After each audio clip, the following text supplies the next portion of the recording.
Guys welcome back to our YouTube channel. आज video में हम बताएंगे कि कैसे आप एक स्मार्ट इन्वेस्टर की तरह इन्वेस्ट कर सकते हो।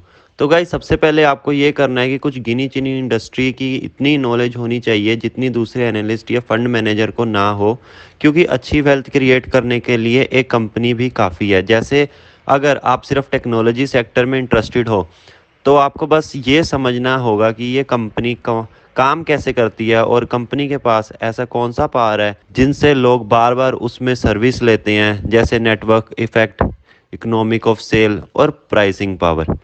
इनका मोड क्या होता है और फिर कंपनी में कॉम्पिटिटर्स कैसे कैसे हैं और अच्छी कंपनी परफॉर्म कैसे कर रही है, एक्सेट्रा एक्सेट्रा। क्योंकि अगर आप स्टॉक मार्केट में एंटर करते ही अलग अलग सेक्टर के स्टॉक बाय कर लोगे, जैसे आईटी सेक्टर का कर लोगे, दूसरा फार्मा सेक्टर का, तीसरा बैंकिंग का, तो आप खुद परेशान हो जाओगे कि कंपनीज काम कैसे करती है और मार्केट में डेली इतनी न्यूज़ आती रहती है। आप खुद फ्रस्ट्रेट हो जाओगे और गिव अप कर दोगे कि स्टॉक मार्केट बहुत ही कॉम्प्लेक्स है। तो इसलिए जब आप एक इंडस्ट्री से स्टार्ट करोगे तो आपको उसमें एक्सपर्ट बनोगे और कोई भी न्यू अपॉर्चुनिटी आएगी तो वो सबसे पहले आप ही उसे आइडेंटिफाई करोगे। तो दोस्तों, दूसरी एडवाइस आप लोगों के लिए ये है कि आपको फाइनेंशियल स्टेटमेंट को रीड करना सीखना पड़ेगा, क्योंकि ये बिजनेस की लैंग्वेज है और आप इस स्टॉक के प्राइस को देखकर किसी कंपनी का फ्यूचर के बारे में पता लगा नहीं सकते हो, क्योंकि आपको उसके फाइनेंशियल स्टेटमेंट को पढ़ना पड़ेगा। आपको कुछ लोग ऐसे भी मिल जाएंगे जो आपको कहेंगे कि आपको सिर्फ वो स्टॉक का प्राइस देखकर बता सकते हैं कि वो स्टॉक अगले 2 महीने में कहाँ जाएगा, और वो आपको कुछ लाइन ड्रॉ करके बताएंगे कि ये देखो ऐसा पैटर्न बन रहा है। लेकिन दोस्तों, हर स्टॉक के पीछे एक कंपनी होती है और कोई गुड मैन्युफैक्चर करती है या सर्विस प्रोवाइड करती है।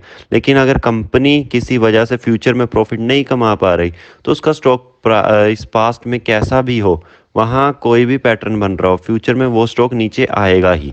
इसलिए दोस्तों, तीसरी मेरी सबसे इम्पोर्टेंट एडवाइस आपके लिए मेरी ये है कि जब भी आप किसी कंपनी के शेयर्स लेते हो तो ये मत सोचो कि आप उसमें 5 या 10 हज़ार इन्वेस्ट कर रहे हो। आप ये सोचो कि आप उस कंपनी को पूरा खरीद रहे हो।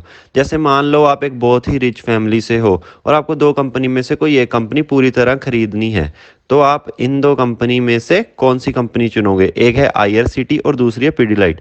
अब इन दोनों कंपनी के पास मोनोपोली है। आईआरसीटी की मोनोपोली रेलवे में कैटरिंग की है और ऑनलाइन टिकट्स की है, एंड पीडीलाइट इंडस्ट्री की मोनोपोली फेविकोल, फेविक्विक, एमसिल और ऐसे प्रोडक्ट में है। एंड आईआरसीटीसी का पी रेशियो देखें तो वो 200 का है एंड पीडीलाइट का 90 का है। अगर आप इनके शेयर प्राइस देखोगे तो शायद आप आईआरसीटीसी का शेयर ले लोगे, बट अगर आप थोड़ा ठंडे दिमाग से सोचोगे कि अगर आप इन्हें पूरी तरह खरीद रहे हो तो आपको ये ख्याल आया कि नो डाउट आईआरसीटीसी की एक मोनोपोली है, लेकिन ये मोनोपोली हमारे हाथ में नहीं है, क्योंकि गवर्नमेंट कभी भी किसी भी दूसरी कंपनी का लाइसेंस दे सकती है, ऑनलाइन टिकट बुक का या फिर रेलवे में कैटरिंग सर्विस प्रोवाइड का, क्योंकि इनके पास कोई भी लीगल प्रोटेक्शन नहीं है, जैसे कि पेटेंट, ट्रेडमार्क या फिर लाइसेंस। गवर्नमेंट ने इन्हें कोई गारंटी नहीं दी है कि इनके पास हमेशा ये मोनोपोली रहेगी। लेकिन जहां बात आती है पीडीलाइट की इंडस्ट्री की, तो इनकी मोनोपोली में गवर्नमेंट के पास या किसी और के पास कोई भी पावर नहीं है।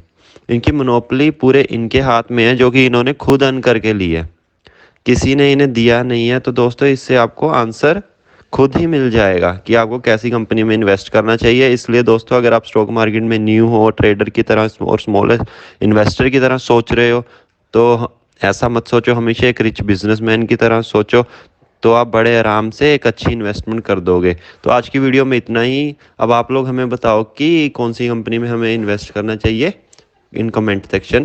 तब तक के लिए टाटा, गुड बाय।